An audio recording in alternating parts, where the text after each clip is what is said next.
Amém, queridos. Eu gostaria que você abrisse, né, em Marcos, capítulo 1. Marcos é o segundo evangelho, né? Evangelho segundo São Marcos, capítulo 1. Nós vamos ler aí os versículos 29 até o 39. Marcos, capítulo 1, 29 ao 39. Tá?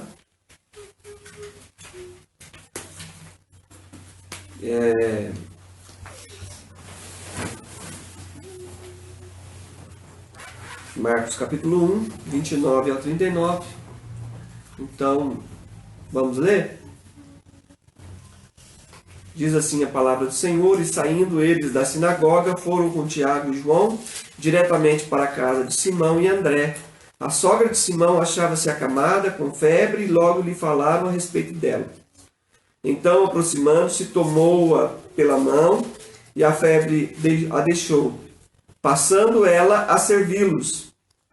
À tarde, ao cair do sol, trouxeram a Jesus todos os enfermos e endemoniados.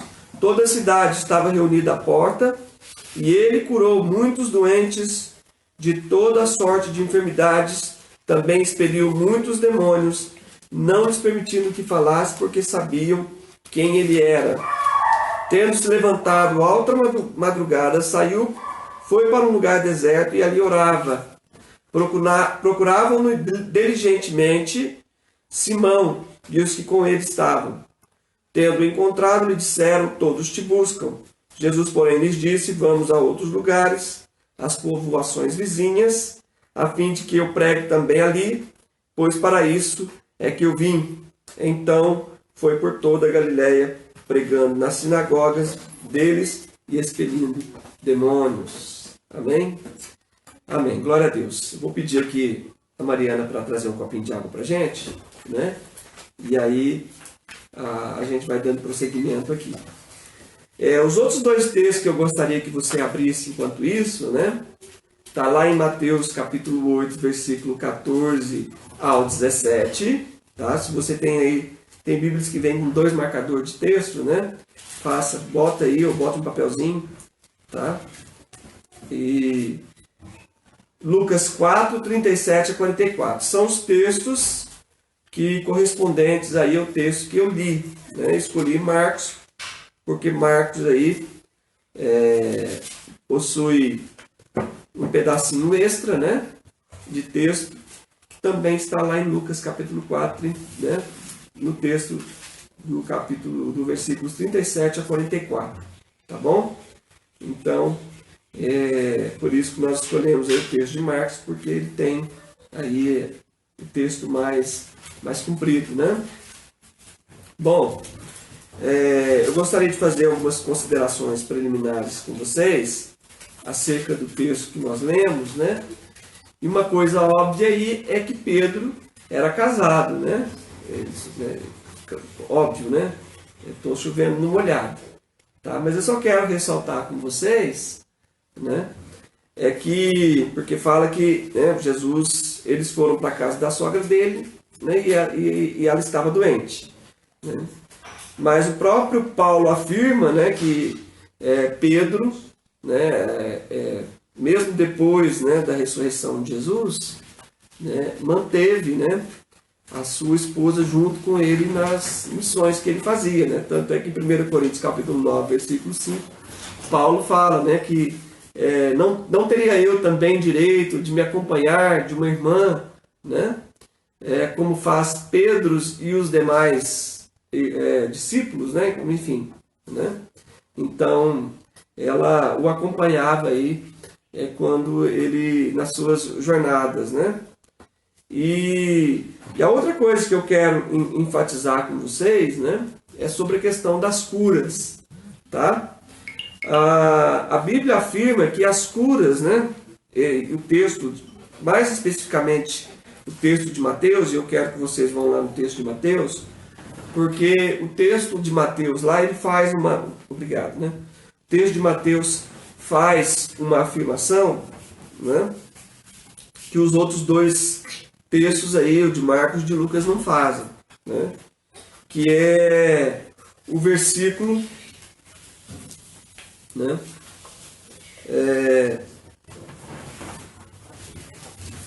Versículo 17, quando Jesus aí, ele cura, né, os endemoniados que foram trazidos, ele expulsa os demônios e cura todas as pessoas que estavam doentes, né? Essa parte os outros textos falam também. Mas aqui, Mateus, ele tem aí o cuidado de dizer que, na verdade, para que se cumprisse o que fora dito por intermédio do profeta Isaías. Ele mesmo tomou as nossas enfermidades e carregou com nossas doenças. Tá? Há muitas pessoas que afirmam aí que quando o texto lá fala, né, que o castigo que nos traz a paz, né, pelas suas pisaduras fomos sarados, que seria uma cura espiritual, né? Que seria a cura o quê? A cura do pecado, né? Agora, o que eu afirmo para você é que sim, também se aplica, né, ao principal problema de todos. Aliás, o problema que gerou todos os demais problemas, né, que fez com que a maldição entrasse no mundo, fez com que a morte entrasse no mundo, fez com que as doenças entrassem no mundo, né, que nada mais são do que manifestações da morte, né, presente no corpo humano, né, até que ela leve as pessoas, cada pessoa mesmo quando morre de velhice, ela morre de algum problema físico, né? Então, com o pecado veio todas as consequências ruins que o pecado trouxe, né? Então, com Jesus vencendo o pecado, claro que vai ser eliminado todos os problemas, desde as doenças, como também a própria morte, né? Agora, é só para depois da vida eterna? Não, isso também se aplica aos dias de hoje. Por quê? Porque nós cremos que os dons espirituais, quando a Bíblia fala lá em Coríntios, capítulo 12, né, dos dons de curar, são para hoje, né? Há uma corrente que acredita que os dons tenham sido especificamente para aquela época, né? E aqueles que são cessacionistas, né? Que acreditam que os dons tenham cessado e as curas também. Mas ainda hoje nós vemos curas acontecendo. Então como é que se explica isso? Mas vai colocar na conta de quem? Do diabo? O diabo tem mais poder do que Deus, então? Né? Sendo que Jesus disse que depois da ressurreição, né, ele disse que em seu nome nós expulsaríamos demônios, no nome dele nós curaríamos enfermos, baseados em que palavra? Também nessa. Né? Nessa palavra aqui, que o próprio Mateus, que viu Jesus curando, mas alguém pode falar, não, mas essa palavra se aplica somente a Jesus. Não se aplica só a Jesus. Se aplicam, né? A Bíblia, o próprio Jesus diz que aquele que cresce em seu nome fariam coisas maiores, tá? Então qualquer um que crê tem poder de impor a mão sobre os enfermos e curar, expulsar demônios, tá? Então nós cremos que os dons são para hoje, que as curas que a Bíblia fala, né, que promete que em nome de Jesus nós poderíamos para hoje, tá bom? Então, e baseado em que palavras? Em palavras como essa, né? Que ele tomou sobre si as nossas enfermidades e carregou com as nossas doenças, tá bom? Então, você quer um versículo aí para reforçar a sua fé no momento de oração? Aqui, este é um versículo, né? A Bíblia não fala para nós não determinarmos nada, nós não decretamos nada, mas nós podemos fazer aquilo que o próprio Senhor nos ordena na sua palavra, né? Fazer a Ele lembrar das suas promessas. É um versículo que está lá em Isaías. Então você pode orar a palavra. Senhor, a tua palavra diz, né, que pelas suas pisaduras fomos sarados, enfim. Né? Cabe a nós pedirmos e Deus, de acordo com a sua vontade, realizar. Né? E de acordo com a nossa fé também. A Bíblia diz que se alguém tiver fé, né, a Bíblia fala que nada lhe será impossível. Tá? Então, de acordo com a fé, nós podemos realizar curas em nome de Jesus Cristo, tá? Promessas como essa aqui, que Mateus gosta muito de fazer, que é lembrar textos do Velho Testamento, citações, por exemplo, como diz as Sagradas Escrituras, o próprio Jesus faz isso também, né? E também os evangelistas fazem também há 93 citações bíblicas como essa, né? Como diz o profeta, como diz as Sagradas Escrituras, lembrando que Jesus é o cumprimento, né, das promessas de Deus, do Messias, do Salvador que haveria de vir, tá? Então, só um detalhe aí para vocês, né, para vocês tomarem conhecimento, tá? Outra coisa é a distinção que se faz, não somente em Mateus, Lucas, Marcos também, entre doentes e pessoas que estavam endemoniadas, né? Porque tem gente, né, principalmente pessoas que surgiram depois criticando a Bíblia, né, e pessoas que eram até teólogos, né, teólogos que não criam no poder de Deus, né, por incrível que pareça, que diziam, não, as pessoas daquela época eram pessoas supersticiosas, que não tinham ainda muita ciência, então elas atribuíam problemas físicos e problemas psicológicos a demônios, né? Mas não subestime a sabedoria daquele povo, né, e a inteligência deles. Eles sabiam muito bem distinguir quando era problema físico e quando era problema espiritual. Quer dizer, pessoas que estavam passando por necessidade de libertação espiritual. Né, libertação. Então deixa claro aqui, expulsava demônio, curava enfermos. Né? Algumas vezes a cura vinha com a expulsão de algum demônio que atuava colocando alguma enfermidade na vida da pessoa, né? A mulher encurvada, ela tinha um demônio que causava aquela deformidade. Uma pessoa que era muda na Bíblia, era um espírito maligno que causava aquela mudez, né? Gente, eu não vou entrar muito a fundo nessa questão de cura, porque eu quero tratar desse assunto mais a fundo. E eu creio que já vou fazer na outra semana, tá? Vou voltar nesse texto aqui, na parte final desse texto aqui, para falar especificamente sobre cura divina, tá bom? Porque se a gente entrar nisso agora, a gente não vai dar seguimento aqui ao foco que eu quero mostrar para vocês depois, tá? Não vai ser cura, mas eu não vou me focar somente na questão da cura, tá bom? Então, Jesus diz aí, me dê um tempinho para tomar uma aguinha aqui.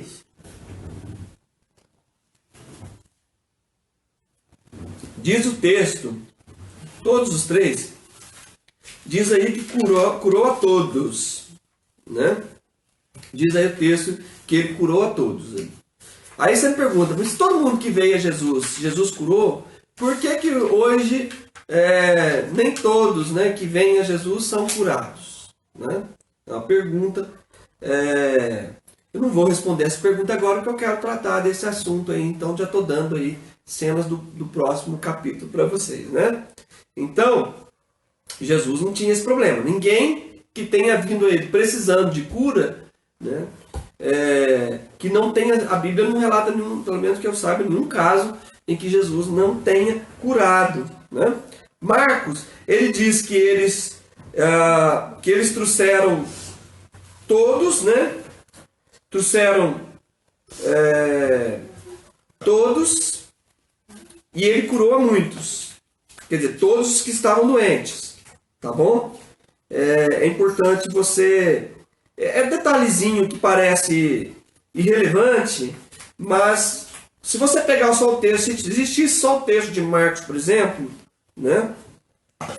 Para a gente se apoiar, a gente poderia ser deduzidos a pensar o quê? Trouxeram a Jesus todos os enfermos, está no versículo 32 do capítulo 1, e endemoniados. Tá? E aí o versículo 34 diz, e curou muitos doentes de toda sorte de enfermidade. Também expeliu demônios. Tá? O texto diz que trouxeram todos os enfermos e endemoniados. Porque na cidade tinha gente que sabia que estava enferma, ou sabia que estava possessa de espírito maligno.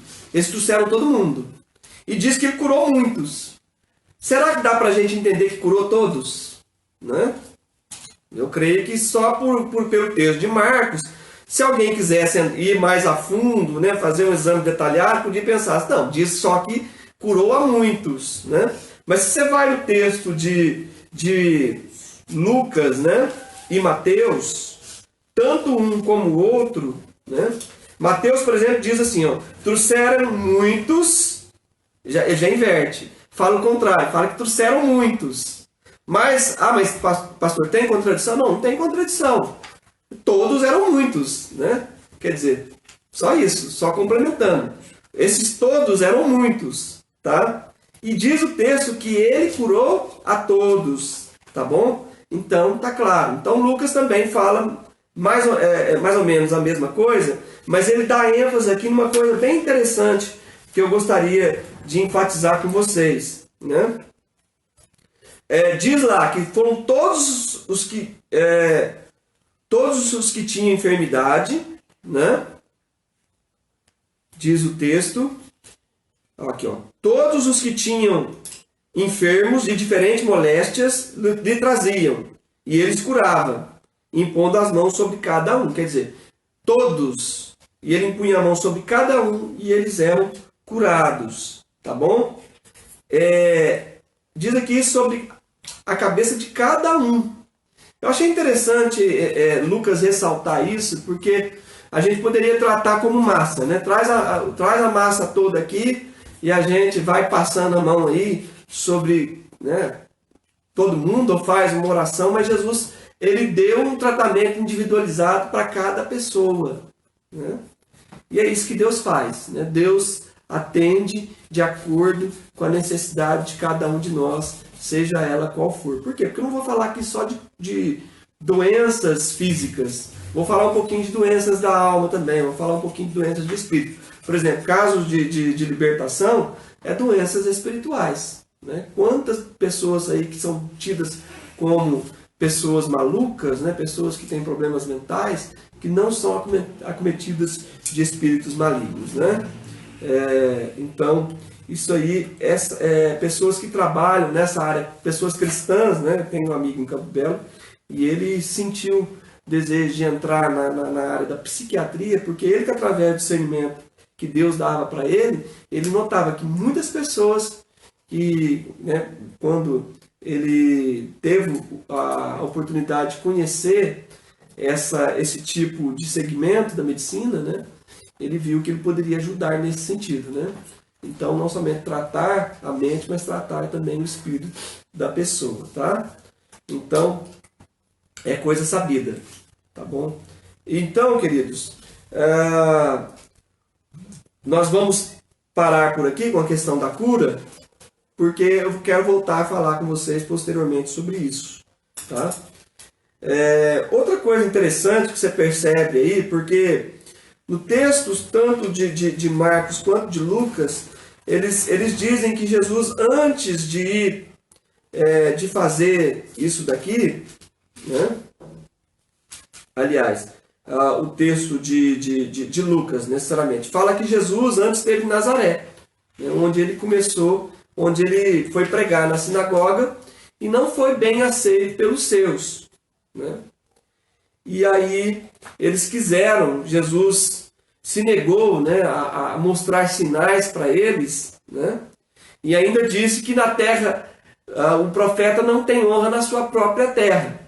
Então eles ficaram chateados com aquilo, né? Chateados, eu estou amenizando para eles, né? Mas eles ficaram irados. Na verdade, queriam matar Jesus, levaram ele para cima de um monte, queriam jogá-lo lá de cima, né? Mas Jesus, não, como não era o momento, ele mesmo, né, de uma maneira, ele conseguiu se livrar deles, né?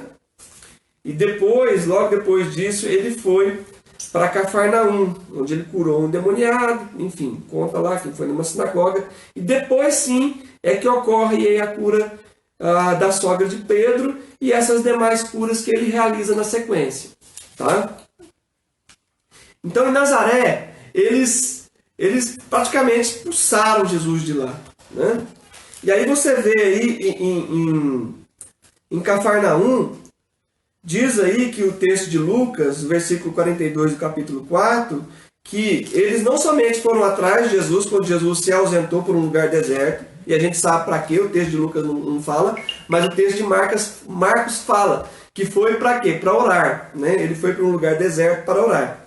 Então, diz que eles instavam, eles insistiam para Jesus para que ele não os deixasse. Que maravilha, né? Que bom que se todo mundo que tivesse encontro com Jesus, tivesse esse tipo de atitude, né? Jesus, eu não quero que você me deixe nunca mais, né? Eu quero que você esteja sempre comigo. Né? E essa foi a atitude do povo de Cafarnaum, né? Queria que Jesus continuasse com eles ali. Né? Jesus, né, na sequência, ele diz que não, que ele tinha que aquilo que ele fez naquela cidade, ele tinha que fazer em muitos outros lugares, né? Ele tinha que evangelizar também outros lugares, né? Que fazia parte do seu ministério. Ele disse, olha, versículo 43, é necessário que eu anuncie o evangelho do reino de Deus também às outras cidades, pois para isso é que eu fui enviado. Né? Jesus enfatiza a natureza do seu ministério. Tanto quando ele esteve, por exemplo, em Nazaré, o texto que ele usa para ler, né, no capítulo 4, aí, versículo 18, quando ele abre, né, o texto lá dentro da sinagoga, e ele começa a orar, ele começa a ler aquele texto, né, que é uma citação lá de Isaías, tá?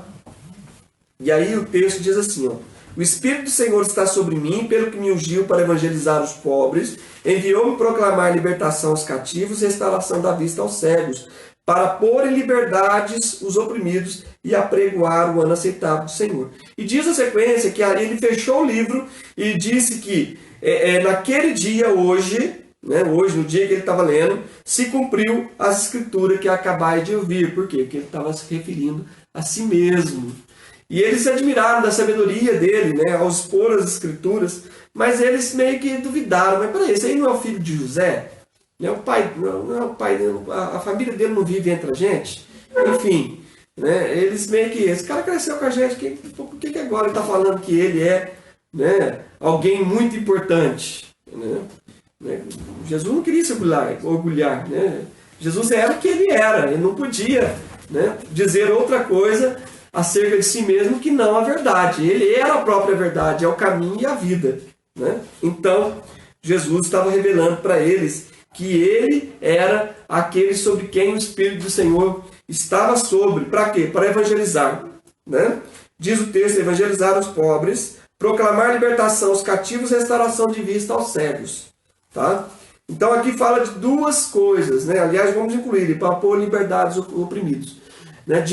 Fala de cura, né, para fazer enxergar os cegos. Fala também de libertação dos cativos. E aí tanto do cativeiro do pecado, quanto também da opressão de Satanás. Né? O texto de Atos 10:38, por exemplo, fala, né, que Jesus esteve por toda parte fazendo bem e também libertando as pessoas do diabo. Tá? Então, este é o Jesus que é o mesmo ontem e hoje será para sempre o mesmo. Então, se ele está vivo e é o mesmo, Jesus ainda cura, Jesus ainda liberta, Jesus ainda tem poder de fazer as mesmas coisas que ele fez, né, enquanto esteve pisando aqui na terra. E ele disse que estaria conosco. Então, se ele está em nosso meio, né, ele está aqui, ele pode ainda curar você, ele pode libertar você ou qualquer pessoa da sua família que necessite disso, né? Clame a ele. E ele tinha plena convicção do seu chamado, do seu propósito, né? Além dessa visão missionária que ele tinha, né? Paulo também era assim. Paulo, quando ele chegava num lugar onde já existia pessoas evangelizando, né? Ele dizia, esforçando-me para pregar o evangelho, não onde Cristo já tenha sido pregado, para que eu não venha edificar, quer dizer, construir sobre a obra que o outro já está edificando. Tá? Então ele diz que ele esforçava para pregar a Cristo onde ele ainda não tinha sido anunciado.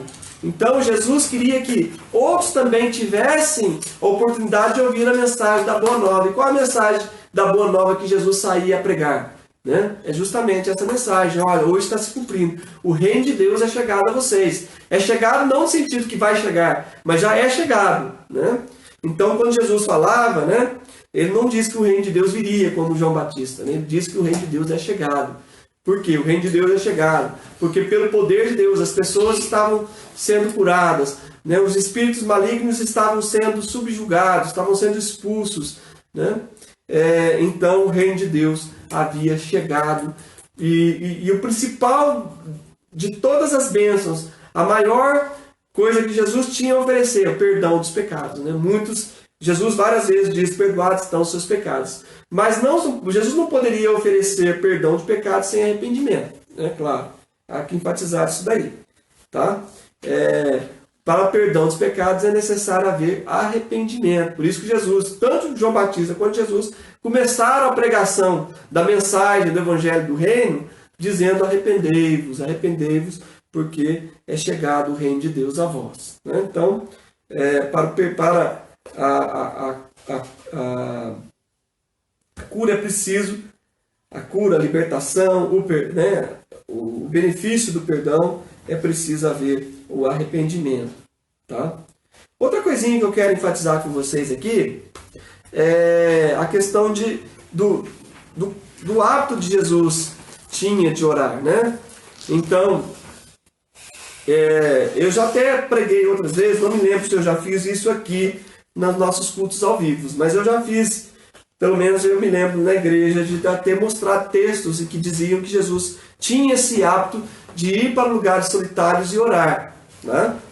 E aí, o texto de Marcos 1,35, ele faz essa observação, que nem Mateus nem Lucas fizeram, né? Tendo levantado da alta madrugada, saiu para um lugar deserto e ali orava. E aí, durante a minha pesquisa, eu encontrei aqui um comentário que eu gostaria de reproduzir para vocês. Está na Bíblia de Estudo do Discipulado. Bem interessante, tá? Que eu gostaria de comentar com vocês. Olha aqui. Se este é o padrão de Jesus, quanto mais deve ser para nós. Deveria ser a nossa regra nunca ver o rosto dos homens antes de primeiro ver o rosto de Deus. O encontro cedo de manhã ancora minha alma para que não se derive facilmente longe de Deus durante o dia. Amanhã é a porta para o dia e deve ser bem guardada com o coração. Correr de sua cama para os seus negócios sem primeiro passar tempo com Deus é tão tolo quanto não se banhar ou vestir, e tão estúpido quanto correr para a batalha sem armas ou armaduras. Quem disse isso foi Charles Spurgeon, né? Que forte, né? Não vê a cara de ninguém sem antes ver a cara de Deus, né? E aí ele fala, né, correr para fazer qualquer coisa, né, sem oração, né, tão tolo quanto você, enfim, não se banhar e não se vestir antes de sair, né? No caso o problema não seria nem tanto o banhar, né, mas seria o se vestir, né? Enfim, né? Mas a ideia é essa, né? Então estar preparado, ir para a batalha sem arma. Então tenhamos cuidado com a nossa vida de oração, tá bom? No final eu vou reforçar a convocação que eu coloquei para você acerca aí da convocação para o dia 24, né? Que é o dia da convocação para a nossa oração, tá? Então vamos passar aí para o foco que eu quero dar para vocês, né? Que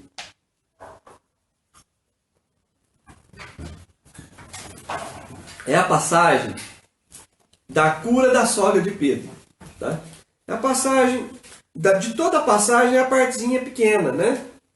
Mas e de todas as curas aqui, eu imagino que pessoas devem ter sido curadas, porque o texto fala que toda sorte de problemas, né? Um dos textos fala toda sorte de problemas. E então a gente imagina pessoas sendo curadas aí de pessoas paraplégicas, pessoas leprosas, pessoas, enfim, mudos, cegos, surdos, né, sendo curados. E o problema da sogra de Pedro poderia até ser uma coisa muito grave, mas aparentemente não era. Você imagina chegar, alguém está de cama só com febre. Né? Poderia ser uma infecção, poderia ser uma coisa, né, uma doença grave, mas a gente não sabe, só disse que ela estava com febre. Né? Então, de todas essas curas aqui, parece ser uma cura assim, nada de muito grande. Né? Mas o que eu quero enfatizar com vocês aqui, na parte da cura da sogra de Pedro? Né? Primeiro, ela diz o texto que ela estava com febre. Todos os 3 textos falam que ela estava com febre. Né? Diz aí, acamada com febre. Mas o texto lá de Mateus diz que ela estava ardendo em febre. Tá?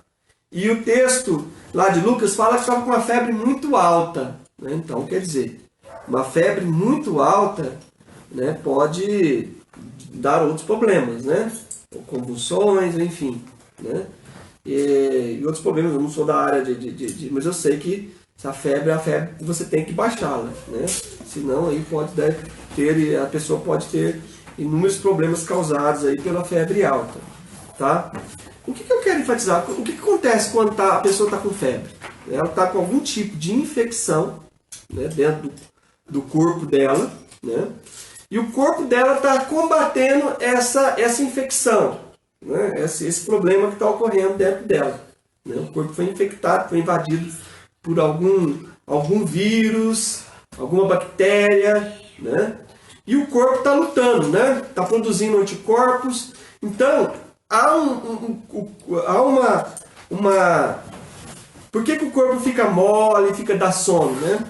Porque toda a energia do corpo está concentrada para combater aquela infecção. Tá?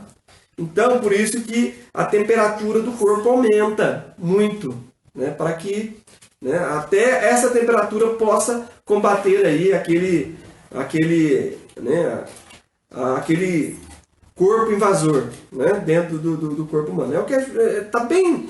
A gente já tem falado muito sobre esse tipo de assunto ultimamente por causa da questão do coronavírus aí, né? Que está aí correndo por aí, né?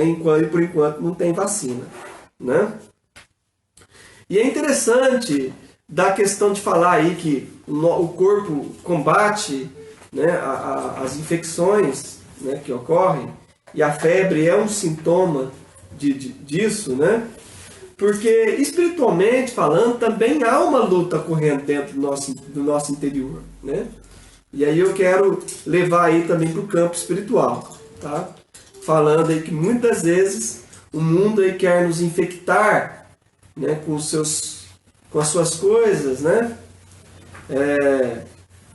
Alimentos, né? A Bíblia fala que Daniel não quis se contaminar com as iguarias do rei, né? Porque certamente aquilo lá ia trazer algum tipo de constipação, né, espiritual, né, porque eram coisas que eram proibidas para o povo judeu. Né? Então eles não queriam se contaminar espiritualmente falando. Né? E nós também, muitas vezes o inimigo está oferecendo das coisas intoxicadas dele. Né? A Bíblia fala para nós não conformarmos com esse século, mas transformarmos pela renovação da nossa mente, para que a gente... enfim, a Bíblia fala para que a gente não venhamos, para que a gente deixar experimentar a boa, perfeita e agradável vontade de Deus. Então, cuidado aí com as coisas deste mundo. A Bíblia fala em 1 Pedro capítulo 2, versículo 11, né, para a gente tomar cuidado com as paixões que fazem guerra contra a alma, né? Das paixões que fazem guerra contra a nossa alma. Então, que a gente possa fortalecer o nosso espírito para que nessa guerra interior, né, como que causa essa febre alta no nosso interior, né, a gente fortalecendo o espírito, venhamos vencer. Amados, exorta-vos como peregrinos e forasteiros que sois, que abterdes das paixões que fazem guerra contra a alma. Então, se você não quer ter sua alma doente, né? Então fortaleça o seu espírito. A Bíblia fala de maneiras da gente fazer isso. Vigiar, orar, para que a gente não entre em tentação. Né? Romanos 6,12, por exemplo, fala: não reine, portanto, em vosso corpo mortal pecado, né? De maneira que vocês obedeçam às suas paixões. Ele usa a mesma palavra que Pedro usa, né? São paixões, aquele desejo, né? Grande de fazer alguma coisa contrária à vontade de Deus, né? E aí o remédio é: ofereçais os vossos corpos como instrumentos de justiça, né? Que a Bíblia fala, né? Através do quê? Da obediência, tá? Que vai nos trazer o quê? Vida, né? Justiça, vida. É isso que o texto aí fala. Romanos 6,16: não sabeis que aquele a quem vos ofereceis, né, vocês se tornam escravos do pecado, né? Ou para a morte, ou da obediência para a justiça. Então, se você quer ter vida, né, exponha o seu corpo à luz, né? Não, a gente sabe que o sol produz vitamina D. Né? Se você expõe-se à luz do Senhor, você é fortalecido também com a sua luz, tá? Então, se você quer vencer aí, né, o pecado, né, o mal que nós já temos falado nas últimas quartas-feiras, e a gente continua a dizer para você que se tem algo que é ruim, coronavírus é ruim, mas a Bíblia chama o pecado de sobremaneira maligno em Romanos, tá bom? E aí diz que por causa dessa febre ela estava acamada. Eu mesmo tive febre essa semana, pode ficar despreocupado, tá? Eu acho que, né, como não tive nenhum outro sintoma, né, deve ter sido algum resfriadinho que eu tive, tá? Mas eu fiquei com uma febre muito alta. A Érica notou, trouxe um comprimido para mim. Eu falei: eu tô com frio hoje, o que está acontecendo, né? Mas era já a febre, né? Então, a gente fica assim, fica mole, fica acamado. E ela estava acamada, né? Provavelmente, né, Pedro é aquele cara que nem procura saber, né? Não tinha telefone naquela época, não dava para ela ligar para a sogra, né? Então ele imaginou: vou levar minha turminha para lá, chegando lá vai ter um rango pra gente, né? A cara, e provavelmente não só comida, como provavelmente não tinha, como a casa estava desarrumada, né? Imagino como é que a sogra do Pedro deve ter ficado, né? E diz aí, né, esse pregador engraçadinho, né, que Pedro só traiu Jesus, né, porque ele curou a sogra dele, né? Mas passando, né, esquece aí essas piadas, né, de mau gosto, né? Mas, então, voltando para o nosso texto aí, né?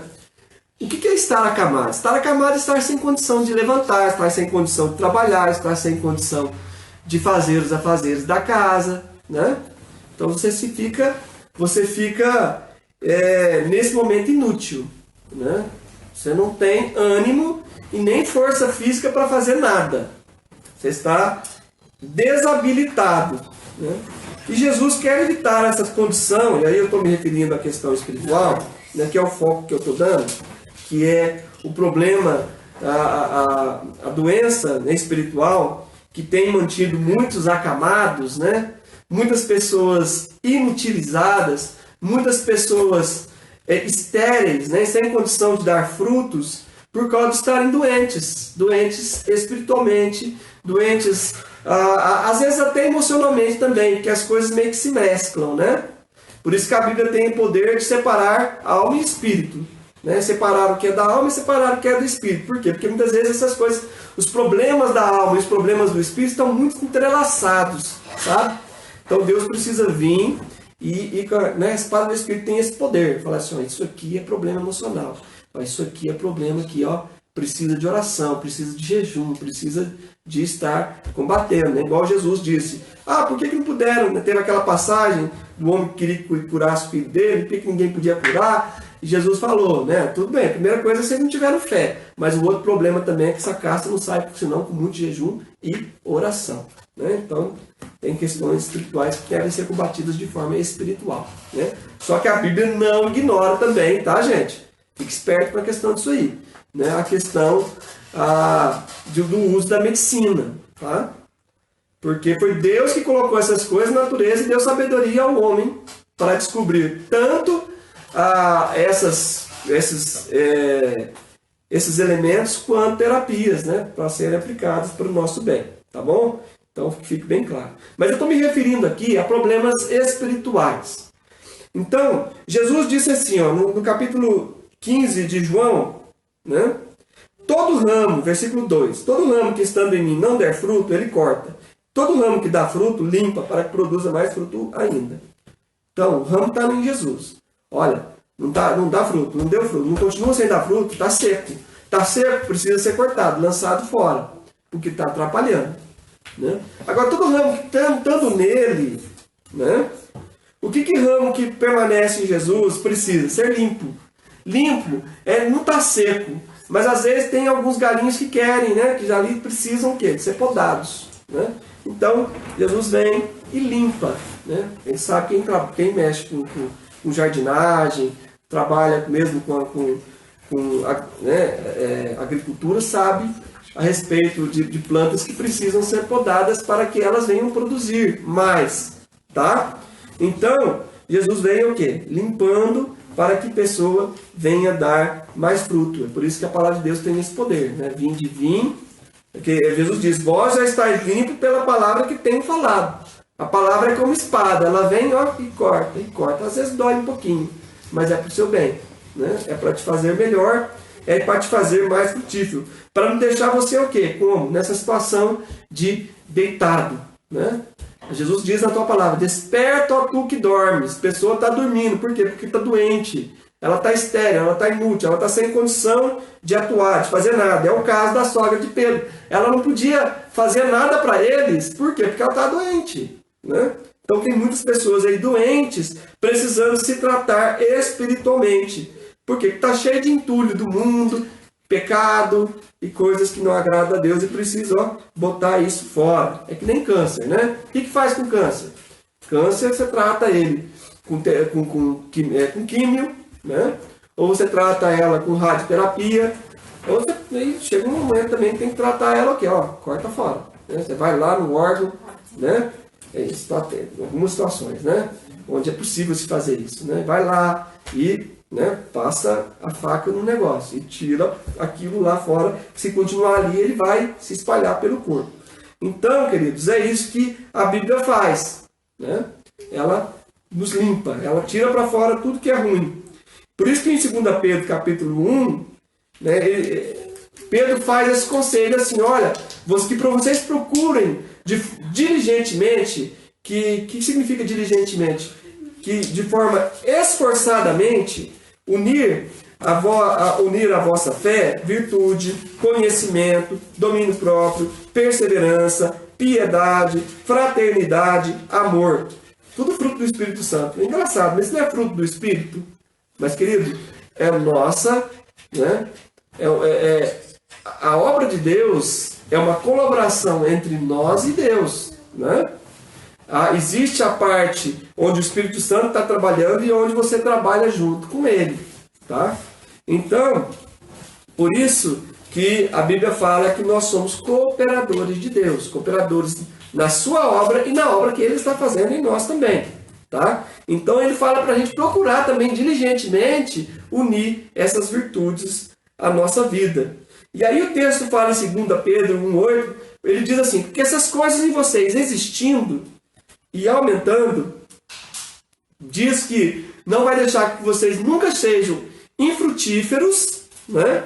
Nem infrutíferos. A outra palavra, deixa eu abrir lá, que ela não está me vindo à mente aqui no exato momento. Tá? 2 Pedro, capítulo 1. 2 Pedro, capítulo 1, versículo 8. Olha só. Nem inativos, nem infrutuosos, nem inativos, nem infrutuosos, né? Você não vai ser estéril e nem infrutífero, tá bom? Então, interessante isso daí, né? Você não vai se tornar uma pessoa que vai ficar de cama, espiritualmente falando, sem condições de estar atuando. Por que muitas pessoas estão passando problemas espirituais que têm privado elas de cumprir a vontade de Deus na vida delas, né? Por causa de coisas como, por exemplo, pecados não confessados, né? Causam doenças, literalmente falando. 1 Coríntios capítulo 11, 28 a 30, 1 Coríntios capítulo 11, do 28 a 30, diz assim, ó. 11, 28 a 30. É o texto lá da sequência da ceia do Senhor. Examine, pois, o homem a si mesmo, e assim coma do pão e beba do cálice. Porque quem come e bebe sem discernir o corpo, come e bebe juízo para si. Eis a razão que há entre vós muitos fracos e doentes, não poucos que dormem. Né? Porque se nós julgássemos a nós mesmos, não seríamos julgados.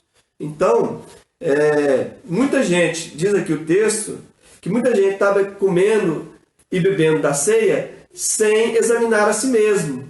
Então não vou comer do pão e nem beber da ceia. Né? Bobeira. Isso aí vai só te privar de comer um pedaço de pão e beber um pouco de suco de uva. O problema é manter o pecado na vida como sendo um cristão. Tá bom? Então, o que tem que se corrigir não é deixar de comer, de participar da ceia. Tem que se corrigir examinar a si mesmo, identificar o pecado, confessar o pecado e a partir daquele momento, né, deixar de praticá-lo. Aí sim, você não vai estar trazendo juízo para si, tomando a ceia ou não. Tá? O juízo vem sobre o pecado, não o fato de você tomar a ceia. Né? A Bíblia está condenando aqui a vida não refletida. O cristão que a vida não refletida é uma vida indigna de ser vivida, né? A pessoa que vive, toma ceia, mas continua no pecado. Então, quer dizer, a ceia é uma oportunidade de você parar e examinar a si mesmo, né? E aí poder confessar os seus pecados. Pastor, não está falando de confessar aqui, né? Mas está falando de examinar, claro que vai levar, a dedução lógica de levar a confissão, arrependimento e confissão. Mas se você quer um texto, tem um lá em Salmo 32, versículo 3 a 5, onde o salmista diz, né, que é o próprio Davi, que diz, enquanto eu calei, né, os meus pecados, ele diz que o seu vigor se tornou como a seca na época da estiagem. Olha só, Salmo 32, 2 a 5. Vou ler o 3, vou começar no 3. Enquanto calei os meus pecados, envelheceram os meus ossos, pelos meus constantes gemidos todos os dias. Porque a tua mão pesava dia e noite sobre mim, e o meu vigor se tornou sequidão de estio. Né? Quer dizer, seca da estiagem. Confessei-te o meu pecado, e a minha iniquidade não mais ocultei. Disse, confessarei ao Senhor as minhas transgressões, e tu perdoaste a iniquidade do meu pecado. O que nós vemos logo depois disso aqui é o alívio que vem, né? Não sentir mais o peso da mão sobre a vida dele, né? Não sentir mais aquele, né, como se os ossos estivessem envelhecendo dentro dele. Quanta gente, por falta de pecado confessado, né, e às vezes pecados que têm a ver com relacionamentos, né, estão trazendo para si problemas, doenças psicossomáticas, né? Porque, né, a pessoa não perdoa, não se perdoa, às vezes está com rixa até com Deus, né? Como se ela tivesse no direito de pedir a Deus que pedisse perdão a ela, né? Mas tem isso, tá? Tem coisas que você tem que resolver. Tiago 5,16 fala de uma coisa que é aplicado hoje na psicologia. A pessoa vai lá, descarrega os problemas dela para uma pessoa que supostamente é estranha, né? Depois de um tempo passa a não ser, porque passa a ser o terapeuta dela, né? Mas por que talvez nós... Ouvi um pregador certa vez dizendo, né, que se as pessoas praticassem a Bíblia, elas não precisariam, né, os psicólogos iam ter que procurar outra profissão. né? Porque a Bíblia fala, confessai vossos pecados uns aos outros para seres curados, Tiago 5,16. Então, olha a prática, confessar os pecados uns aos outros. Agora, claro, você não vai procurar qualquer irmão na igreja, né? Alguém que seja da sua confiança, né? Que seja realmente alguém que possa ser um bom confidente, né? E aí confessar uns aos outros para que possamos ser curados. Pecados, principalmente pecados de falta de perdão, né? Porque a Bíblia fala, Mateus 18,35, assim ele fará, quer dizer, não perdoar, Deus, o Senhor, fará aquele que não perdoar o seu, intimamente, do fundo do seu coração, não perdoar o seu irmão. Quer dizer, Deus não perdoará aquele que não perdoar. Tá? Então é muito séria essa questão, né?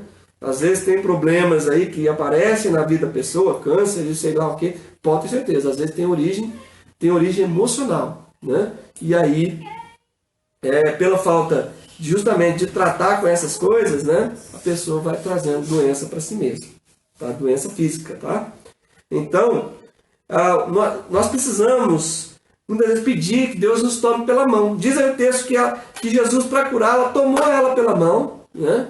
Botou a mãozinha, não sei se ela era velhinha, né? Porque aquele povo naquela época casava muito cedo, né? Então, não sei dizer para vocês, né? Se ela era velhinha ou não, tá? Então, pegou, né, a mãozinha da sogra do Pedro, né? E Jesus provavelmente orou por ela, enfim, né? A curou, tá? Jesus muitas vezes precisa tomar pela mão. Ah, mas eu não sei como resolver isso. Eu não sei como falar com essa pessoa. Eu não sei como lidar com esse problema. Eu não sei o que fazer, né? Então, Jesus muitas vezes precisa nos tomar pela mão. É por isso que o salmista no Salmo 139, estou chegando no final já, tá? Salmo 139, ele diz, vê se há em mim algum caminho mau e guia-me pelo caminho eterno. Né? Então ele pede a Jesus para que ele esteja indo à frente, né? Guiando ele para tomar a frente nessas questões, nesses problemas que parecem difíceis às vezes da gente resolver, né? Então ele sonda-me, ó Deus, conhece o meu coração, prova-me, conhece os meus pensamentos, vê se há em mim um caminho mau e guia-me pelo caminho eterno. O salmista no Salmo 19, versículo 12, ele faz algo semelhante também, né? Ele pede aí a Deus algo semelhante. Diz aí, versículo 12 do Salmo 19, quem há que possa discernir as próprias faltas? Absolve das que me são ocultas. Porque muitas vezes a gente é tão cego, às vezes não percebe certos hábitos que a gente está tendo, palavras que a gente está dizendo, coisas que a gente está fazendo, que está ofendendo alguém, magoando alguma pessoa ou desagradando a Deus. E aí temos que ter essa humildade, né, de reconhecer, Senhor, quem é que pode discernir as suas próprias faltas? Absolve daquelas que me são ocultas. Mas o ideal é que você não peça a Deus que não as deixe ocultas, né? Aí vem o Salmo 139 que complementa a ideia, né? Que sonda, me conhece, vê se há em mim um caminho mau, né? E me mostra o que precisa ser mudado na minha vida, né? Por quê? Porque a gente quer cura, a gente quer ser curado para servir. O texto deixa bem claro que assim que a sogra de Pedro foi curada, o que ela passou a fazer? Passou a servi-los, né? O texto de Marcos, de Mateus, aliás, diz que ele passou a servi-lo. Passou a servir quem? Passou a servir a Jesus. Alguém curado espiritualmente, que provou do perdão, teve a cura para o seu pecado, né? Que é a principal cura, que é a cura, né, espiritual, né? No sentido aí da cura do nosso pecado, né? E aí passa a ter condição de servir a Cristo, né? Quem quer servir a Cristo precisa passar por cura. Se você quer curar a outros, se você quer servir a outros, você precisa de cura, tá? Então, por isso que o tema da nossa mensagem é curados para servir. Nós precisamos ser curados para poder ser úteis na obra do Senhor, tá? Então, que você possa receber cura espiritual, né? Para que você possa ser útil a Deus. Diz aí que ela se levantou, né? Você vai deixar de estar prostrado, tanto emocionalmente quanto espiritualmente. Você vai ser levantado para a glória do Senhor, para poder ser útil para o seu reino, para a sua obra, né? Então você está precisando de cura para quê? Para a sua alma, para o seu corpo, para o seu espírito, seja qual for a cura que você está precisando. Jesus é o mesmo ontem, hoje, sempre. Ele permanecerá sendo o mesmo, tem o poder para te curar. Busca Ele, clame a Ele. Todos aqueles que foram a Jesus, pode ter certeza, né? Jesus vai tratar com você individualmente. Mesmo que às vezes Ele não te cure fisicamente, né? Porque a cura física um dia vai vir para todos nós, né? Porque até aqueles que ressuscitaram na Bíblia, um dia eles morreram, né? Ressuscitaram, foram curados, enfim. Né? Por quê? Porque a principal cura, né? Deus está deixando, né, que parte do salário do pecado seja cobrado, que é a parte da morte física. Mas qual é o aguilhão do pecado? O aguilhão do pecado era que ele nos ferisse mortalmente e espiritualmente, nos mandasse para o inferno. Esse aguilhão foi retirado. Então hoje, quem crê em Jesus, ainda que morra, viverá. Amém? Então que você receba da cura do Senhor nesse dia, né? Como nós cantamos, recebe a cura, recebe a unção em nome de Jesus. Aleluia!